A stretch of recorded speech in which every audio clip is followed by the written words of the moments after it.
Hello, bachcho. Let's read this question. So this question says, a magnet is brought near a coil in two ways. First rapidly, second slowly. The induced charge will be. Induced charge देखिए कितना होगा ये आपको बताना है. Alright. तो चलिए इस क्वेश्चन को स्टार्ट करते हैं. So we are writing the key concept of this question. इस क्वेश्चन का बच्चों देखिए आप की कॉन्सेप्ट ऑफ क्या लिख सकते हैं. आपको बताना है कि induce charge will be. Induce charge आपका किस केस में होगा, मैक्सिमम होगा, ये बताना है. ठीक है. तो देखिए बच्चों इस क्वेश्चन का की कॉन्सेप्ट है इंड्यूस्ड चार्ज. लिख लीजिए, क्या लिख लीजिए, इंड्यूस चार्ज. ठीक है. चार्ज इंड्यूस कैसे होता है, ठीक है. हमें पता है, देखिए Friday law of electromagnetic theory से हमने पढ़ा है कि जो आपका ई होता है, ठीक है, इंड्यूस ईएमएफ, ये किसके इक्वल होता है, minus D five by D T के इक्वल होता है. ठीक है.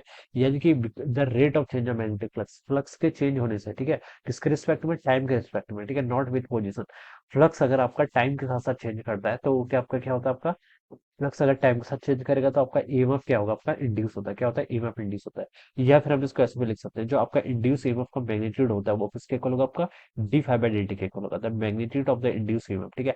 माइनस साइन तो यहाँ पर सिर्फ लेंज लॉ से है, ये तो सिर्फ ये बताता है कि जो आपका फ्लक्स इंड्यूस होता है, सॉरी, जो आपका ईएमएफ इंड्यूस होता है वो इस तरीके से होता है कि so that it will opposes the cause which produces. ठीक है. तो ये जस्ट लेंज लॉ के स्टेटमेंट्स है. अदरवाइज हम बता सकते हैं कि जो फैराडे की लॉ है इलेक्ट्रोमैग्नेटिक इंडक्शन, यहाँ से हमें जो ये मिलता है मैग्नीट्यूड ऑफ इंड्यूस ईएमएफ, ये किसके इक्वल होता है, आपका D five by D T के इक्वल होता है, यानी कि rate of change of magnetic flux. ठीक है.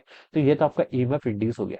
अगर आपका ईएमएफ इंड्यूस हो रहा है तो इसका मतलब आपकी जो क्लोज्ड कंडक्टिंग लूप है उससे आपका करंट भी इंड्यूस होगी, क्योंकि करंट जो आपका कंडक्टिंग लूप है उसके पास कुछ ना कुछ रेजिस्टेंस तो होगा ना.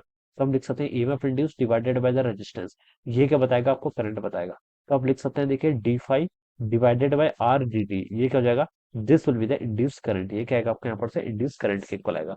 उनसे क्वेश्चन में इंड्यूस चार्ज के बारे में पूछ रखा है. ठीक है. देखिए चार्ज किसके इक्वल होता है, देखिए इंड्यूस करंट को हम लिख सकते हैं चार्ज डिवाइडेड बाय टाइम के इक्वल. ठीक है. तो मान लीजिए आपका जो चार्ज आ रहा है वो डी क्यू आ रहा है, क्या आ रहा है, डी क्यू चार्ज आ रहा है. I divided by D T यहाँ पर इतना हो जाएगा. ये किसके इक्वल होगा, आपका डी फाइव डिवाइडेड बाई आपका आर डी टी के इक्वल हो जाएगा. ठीक है. डी टी से बच्चा आपका यहाँ पर डी टी कैंसिल हो गया. तो आप लिख सकते हैं जो आपका डी क्यू आएगा वो किसके इक्वल होगा, आपका डी फाइव बाई आर के इक्वल होगा. कितना होगा, आपका डी फाइव बाई आर. ठीक है. तो जो आपका चार्ज इंड्यूस हुआ है वो change in flux divided by क्या, रेजिस्टेंस, इसके इक्वल है. Change in flux divided by resistance के इक्वल. ठीक है. यहाँ से हम बता सकते हैं. तो देखिए बच्चों जो आपका इंड्यूस चार्ज है वो आपका टाइम से तो उसकी डिपेंडेंसी बिल्कुल भी नहीं है. ठीक है. टाइम वाला पार्ट देखिए यहाँ पर आपका क्या हो गया, कैंसिल हो गया. ठीक है. तो हम बता सकते हैं टाइम पे तो आपका क्या करेगा, डिपेंड नहीं करेगा. ठीक है. तो हमसे बोल रखा है a magnet is brought near A coil. एक कॉइल के पास में अगर हम कोई मैग्नेट लेके आते हैं, एक रैपिडली लेके आ रहे हैं और एक क्या लेके आ रहे हैं, आपका स्लोली लेके आ रहे हैं. ठीक है. एक बार इसको हम रैपिडली लेके आ रहे हैं, एक बार स्लोली लेके आ रहे हैं. Induce charge will be, induce charge किस केस में क्या होगा, आपका ग्रेटर होगा, मोर होगा या फिर इक्वल होगा, ये सब बताना है. ठीक है. तो देखिए बच्चों जो आपका चार्ज इंड्यूस होगा इस कॉइल पर आपका क्या आएगा, करंट फ्लो करेगी, उसके कारण कुछ चार्ज इंड्यूस होगा. तो बता सकता हूँ जो चार्ज इंड्यूस होगा वो क्या है, आपका टाइम से तो इंडिपेंडेंट है. चाहे आप स्लो लेके आओ चाहे आप फास्ट लेके आओ, चार्ज जितना इंड्यूस होना था उतना ही होगा. It does not depend upon the time, वो टाइम पे आपका डिपेंड ही नहीं कर रहा है. ठीक है.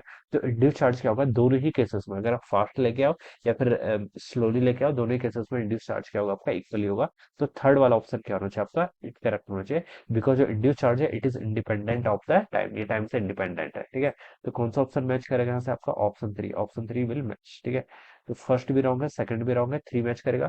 फोर पे लिखा more or less according to the radius coil, radius of the coil, तो ये भी आपका रॉन्ग है. ठीक है. तो थ्री ऑप्शन क्या होना चाहिए, इसका राइट आंसर होना चाहिए. ठीक है. क्या होना चाहिए, three option will be the